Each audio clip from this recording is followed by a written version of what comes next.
ഈ ചൂടിന് കുടിക്കാൻ പറ്റിയ നല്ല അടിപൊളി ഒരു ഡ്രിങ്കാണ്. എന്ത് കുടിച്ചിട്ടും ശരീരം തണുക്കുന്നില്ല, ഹീറ്റ് ആകുമോ ബോഡി എന്നുണ്ടെങ്കിൽ ഇതൊന്ന് ട്രൈ ചെയ്ത് നോക്കണേ, സൂപ്പറാണ്. അപ്പം ഒരു വെള്ളരിക്ക എടുത്തിട്ടുണ്ട്. നമ്മൾ ഈ സാലഡൊക്കെ ആക്കുന്ന വെള്ളരിക്ക ഉണ്ടല്ലോ, അതിൻ്റെ തൊലിയൊക്കെ കളഞ്ഞിട്ട് ഇത് നന്നായിട്ടൊന്ന് കഴുകി ഒരു മിക്സിയുടെ ജാറിലേക്ക് ഇതുപോലെ ചെറുതായിട്ട് കട്ട് ചെയ്തിട്ട് ചേർത്ത് കൊടുക്കാം. ഒരു പ്രാവശ്യമെങ്കിലും ഈ ഡ്രിങ്ക് ഒന്ന് ട്രൈ ചെയ്ത് നോക്കണേ, സൂപ്പറാണ്. ഇതിലേക്ക് നമുക്ക് ഒരു ചെറിയ കഷ്ണം ഇഞ്ചി ചേർത്ത് കൊടുക്കാം. അതോടൊപ്പം എരിവിനനുസരിച്ച് പച്ചമുളക്, ഇപ്പോൾ അധികം എരിവുള്ള പച്ചമുളക് അപ്പോൾ ഞാനൊരു പകുതിയേ ചേർത്തിട്ടുള്ളൂ.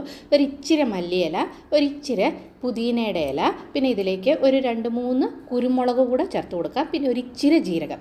ഇതെല്ലാം കൂടെ മിക്സിയുടെ ജാറിലിട്ടൊന്ന് അരച്ചെടുക്കാം.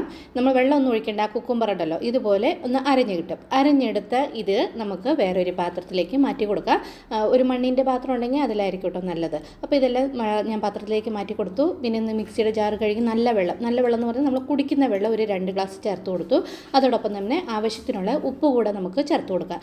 ഇനി ഇതിലേക്ക് ചേർക്കുന്നത് തൈരാണ്. തൈര് എത്രത്തോളം വേണോ അത്രയും തൈര് നമുക്ക് ചേർത്ത് കൊടുക്കുക. അതനുസരിച്ച് വെള്ളം കൂടെ, നമ്മളിപ്പോൾ മോരും വെള്ളമൊക്കെ ആക്കി കുടിക്കുമല്ലോ, അതേപോലെ തന്നെ. എന്നിട്ട് ഇത് നന്നായിട്ട് ഇതുപോലെ ഒന്ന് മിക്സ് ചെയ്ത് യോജിപ്പിക്കണം. മിക്സിക്കകത്തിട്ട് നമ്മൾ കുക്കുംബറൊക്കെ അടിക്കുന്ന കൂടെ വേണമെങ്കിൽ നമുക്ക് തൈരും കൂടെ ഒഴിച്ചൊന്ന് അടിച്ചെടുക്കാവുന്നതാണ്. ഇല്ലെങ്കിൽ അത് കഴിഞ്ഞിട്ട് ഇതുപോലെ ചേർത്ത് കൊടുത്താലും മതി. ആവശ്യത്തിനുള്ള വെള്ളമെല്ലാം ചേർത്ത് വെച്ച് കഴിഞ്ഞാൽ അടിപൊളിയായിട്ടുള്ള നമ്മുടെ ഡ്രിങ്ക് ഇവിടെ റെഡി ആയിട്ടുണ്ട്.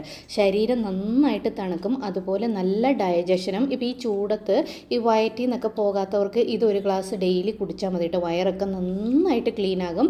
ഇനി ഈ ഗ്ലാസ്സിലേക്ക് ഇത് സെർവ് ചെയ്തിട്ട് അതിന് മുകളിലൂടെ കുറച്ച് ചെറുതായിട്ട് കട്ട് ചെയ്ത സവാളയോ ചെറിയുള്ളിയോ ഇട്ട് കൊടുക്കാം. അതോടൊപ്പം തന്നെ കുറച്ച് കുക്കുംബറും കൂടെ ചെറുതായിട്ട് കട്ട് ചെയ്ത് ഇട്ട് കൊടുത്തിട്ട് ഇതൊന്ന് കുടിച്ചു നോക്കിയാൽ സൂപ്പറാണ്. ദിവസത്തിൽ ഒരു ഗ്ലാസ് കുടിച്ചാൽ മതി കേട്ടോ. നല്ല അടിപൊളി.